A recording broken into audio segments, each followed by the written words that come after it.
Hi, Henry. Hi, Bonnie. Hi, Cora. One of these times I'll say hi, Cora, first. But hi, you guys. Love you. It's Grandma. And I'm going to read a story called A Ghost Named Fred by Nathaniel Benchley.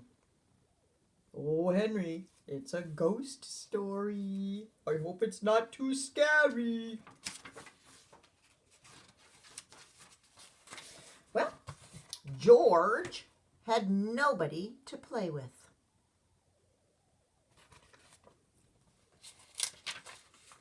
The boys who lived near him were either too big or too old or too young.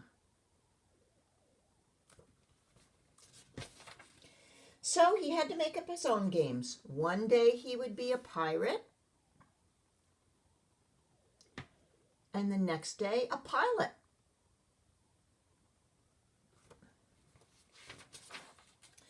In the tub he would be a submarine, and in bed he was a bear in a cave.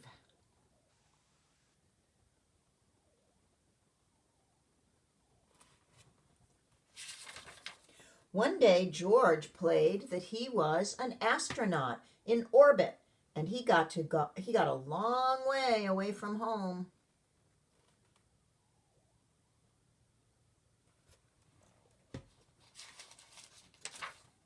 It began to get dark, and he did not know how to get back.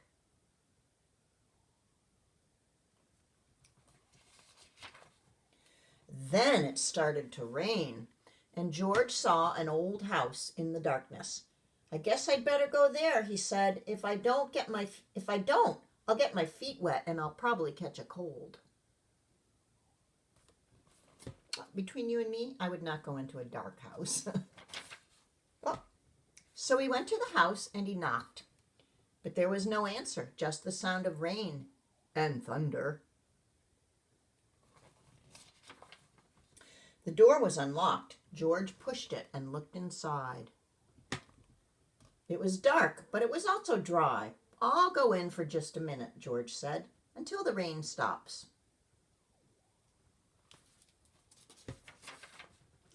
The house was cold and smelled of dust and damp. George felt that something was coming near him, but he couldn't see it. Whatever it was, he didn't like it.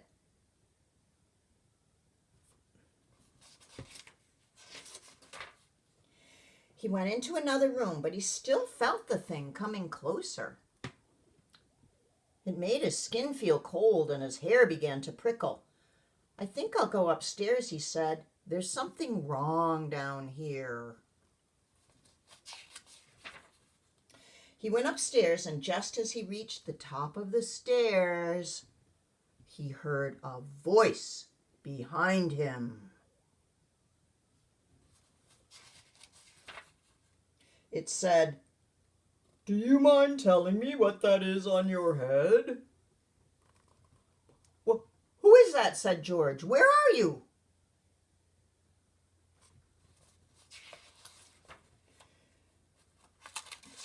Skipped. "Right behind you," said the voice. "Look here." George looked and saw two eyes. "Who are you?" he asked the eyes. "Are you a ghost?"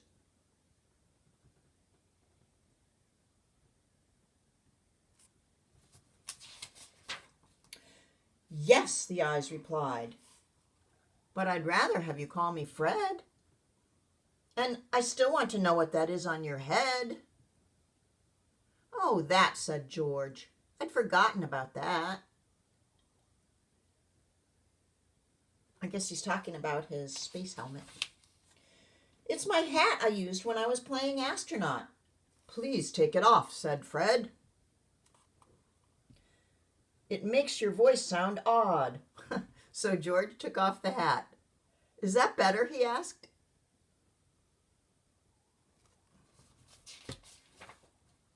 "Much," Fred replied. "You have a nice voice if you give it a chance." "Well, thank you," said George. "Nobody ever told me that before."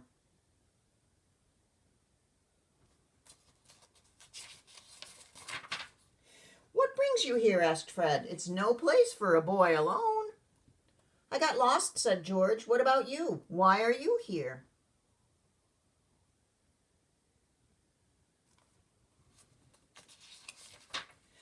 It's a long story, Fred replied, but to be brief about it, I'm here to guard some treasure.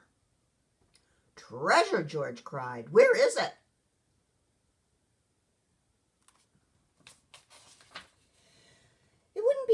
I wouldn't be much of a guard if I told you, said Fred. I'm going to let you guess. Is it in the attic, George asked. No. The cellar? No. The kitchen? No. The bedroom? No. Then I give up. Where is it? Fred made a little coughing sound. To tell the truth, I've forgotten, he said. I was hoping you would remind me. Then let's look, said George. You sure it's in the house? Just about, said Fred. I saw it once, but it was long ago. Let's try downstairs.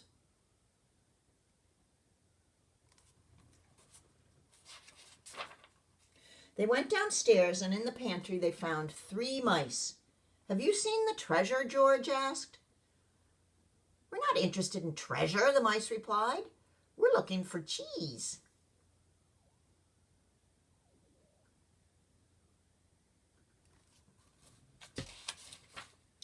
You came to the wrong house, said Fred. There hasn't been cheese here since the party my mother gave her for her aunt.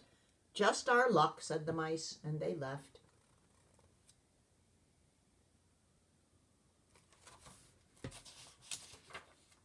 In the library, they found an old bat hanging upside down. Do you see him right there? Charlie, Fred said to the bat, you've been here a long time. Do you remember where the treasure is? My father knew, said Charlie. But he hasn't been seen since last Halloween. If he ever comes back, I'll ask him. That's no help, said Fred. We want to find it now. Come help us look. All right, said Charlie. It's time I left anyways. If I had hung there much longer, I would have gotten a nosebleed.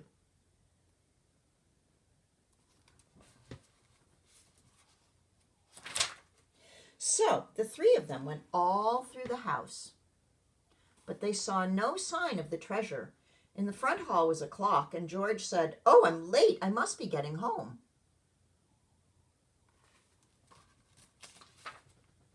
You'd better take an umbrella, said Fred. There's one in that closet there.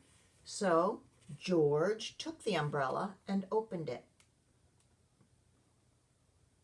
See, Fred's a ghost, and ghosts can walk through doors. They can walk right through walls, supposedly. I've never seen one.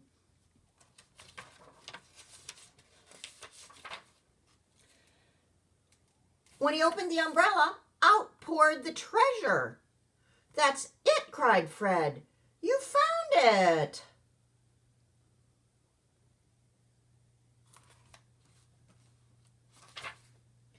George counted out the treasure, and Fred let him keep 1 coin to take home as a souvenir.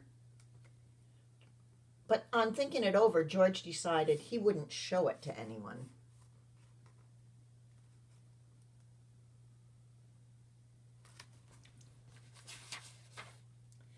He just kept it in his pocket as his secret. So, the end. I don't think George was going to tell anybody that he saw a ghost. Good story. Love ya.